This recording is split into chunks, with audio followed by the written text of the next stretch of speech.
respect towards their God or their way of life, and they're viciously power hungry. The Antichrist turns into, once he gets into Israel, he changes whole tune. Remember, halfway through, three times and half a times, 3.5 years into it, all of a sudden he's going to break the street. All of a sudden they're going to realize, whoa, something's not right here. You ever go down that path of sin, and you skid in the midst of it, and then you go, whoa, wait a second, something's not right here.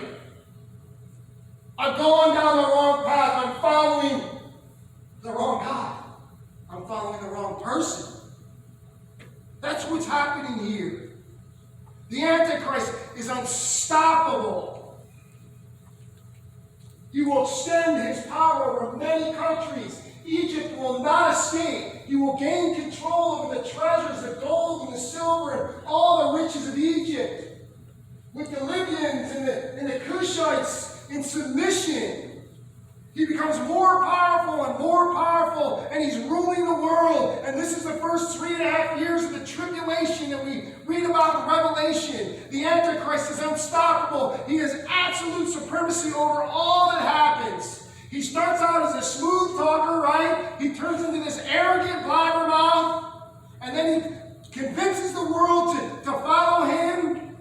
And then he says, okay, now I'm in power. Anybody who goes against me is in deep trouble.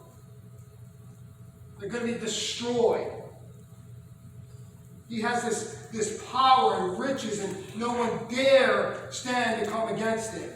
I'm going to remind you of Daniel 9:27. He will confirm the covenant with many for 1:7, right? This is the land of Israel. This is back in chapter 9. In the middle. This is the middle of 7, 3.5 years.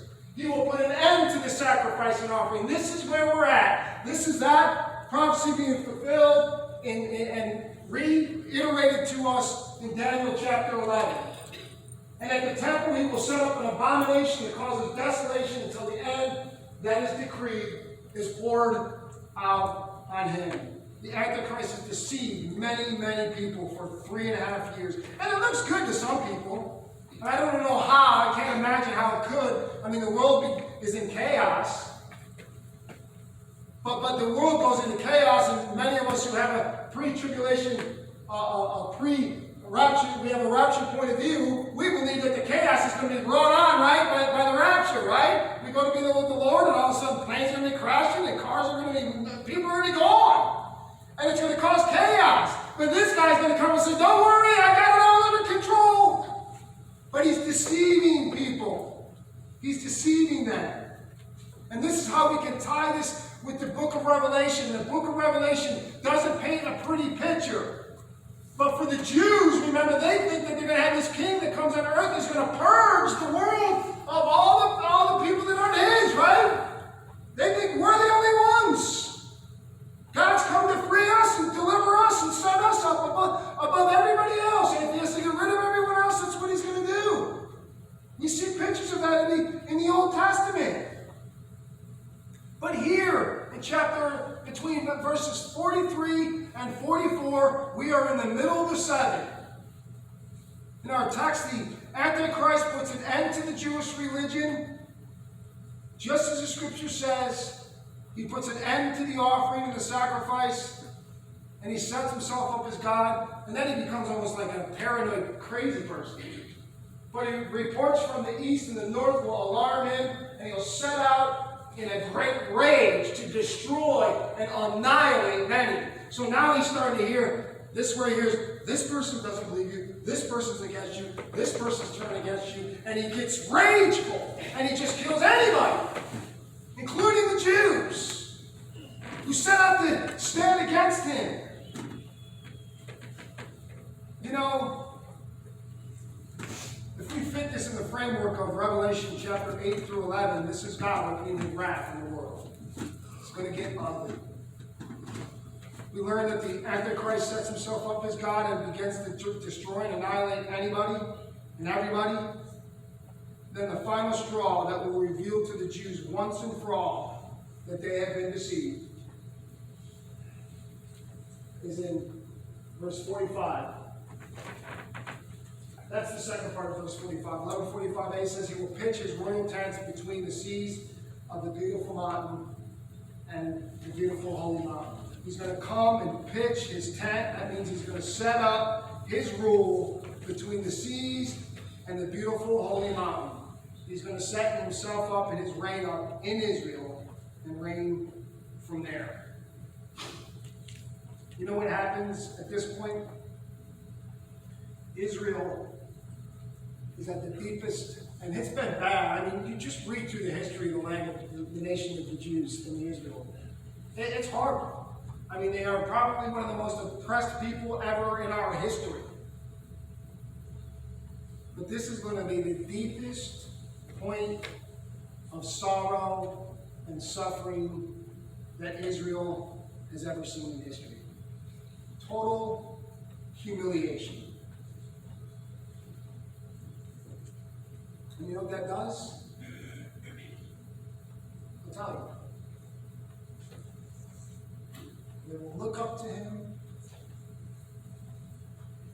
the one they pierced, and they'll be redeemed.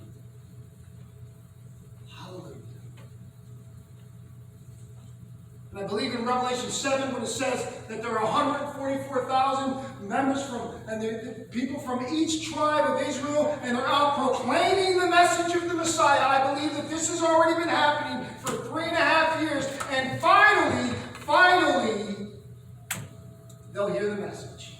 Amen. Finally, the Jews will accept Jesus Christ as their Savior. But there's 3.5 years left. Remember in Revelation it says, how long must the saints suffer? Well, they'll suffer. But I want to close with this. His perishing. 3 major lessons, by the way. If you want to know what happens after Christ comes, come back next week. That's what chapter 12 is all about. But the second part of chapter 11 pretty much sums it up. Yet he will come to his end, and no one will help him.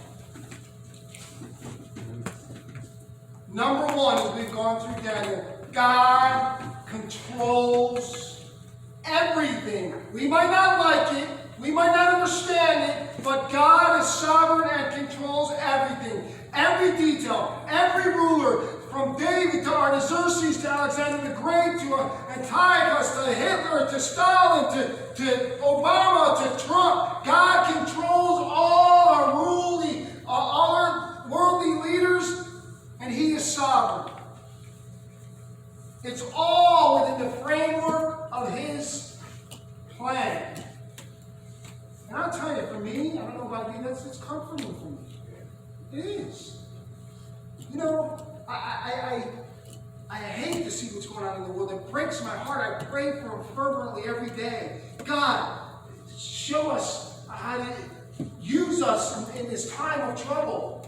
But beyond that, I don't worry about it. It doesn't affect me so much. I'm not saying that we don't get involved in the oppression and what's going on and the difficulties that's going on in our world today. But you know what? God's in control. Amen. Remember that.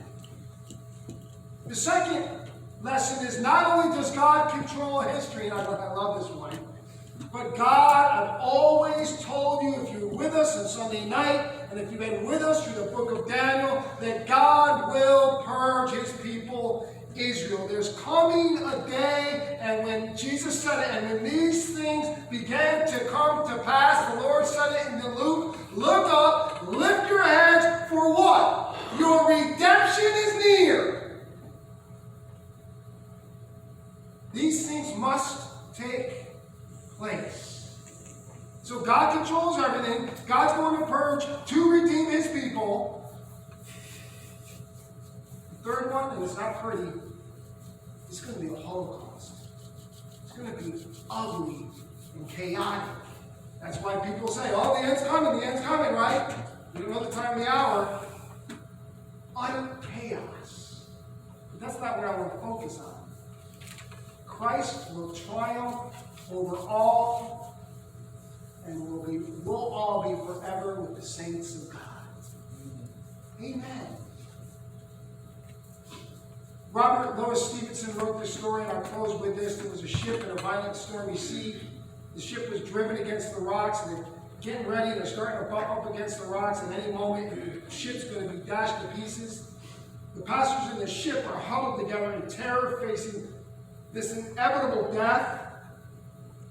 In that agony of the moment, one man said, "I'm going to make my way up to the captain and see what's going on." He makes his way up and finally gets to the captain's quarters, and he finds the captain chained to the steering wheel so he can't be thrown away from his post as he's dealing with the storm. And he's slowly, gradually steering the ship away from the rocks into the deep sea. And when he looked over at the man's face, the passenger's face, and he saw the stricken terror on his face, he looked around over at him and he just smiled. At this, the stricken passenger ran down to the other passengers and shouted, "All is well. All is well. I saw the captain's face. All is well." Amen. I hope you've seen the face of Jesus in your life. I hope you've come to the throne of our Lord and you've accepted his offer of forgiveness to all who may come. It doesn't matter what we've done. It doesn't matter where we've been. We come to the foot of the throne. We look up. We see the face of our Savior. And he smiles back at us and he says, "I know. Don't worry. All is well." We who have experienced the life of Jesus Christ, you know exactly what I'm talking about. So I pray that in the midst of the chaos in our world, that we come to understand that these things must take place. And everything's going to be okay. Amen? I hope you know him this morning. If you don't, when we sing our closing hymn, which is our invitation hymn, we call it, you can come up. If it's too strange for you or makes you feel awkward, that's okay. Just come talk to me about it. We love to have a chat with you about the Savior. Let's go to the Lord in prayer. Father God, we don't want to take your message of salvation, and we also don't want to diminish your plan of redemption for Israel, Lord. Lord, it's just yet another example that you will do whatever it takes to draw people unto you. It says, Lord, in your word, Lord, that there is a perfection in time, Lord. There is a time in history where your plan will come to pass, Lord, and in that time, we trust you as our God, knowing that all who can possibly come to you will come. Because, Lord, it is your will that we would all be with you in your kingdom. So, Lord, I pray, Heavenly Father, that we never miss the opportunity to be a part of that awesome plan of redemption, Father. We pray, oh Heavenly Father, that you get the glory. Amen.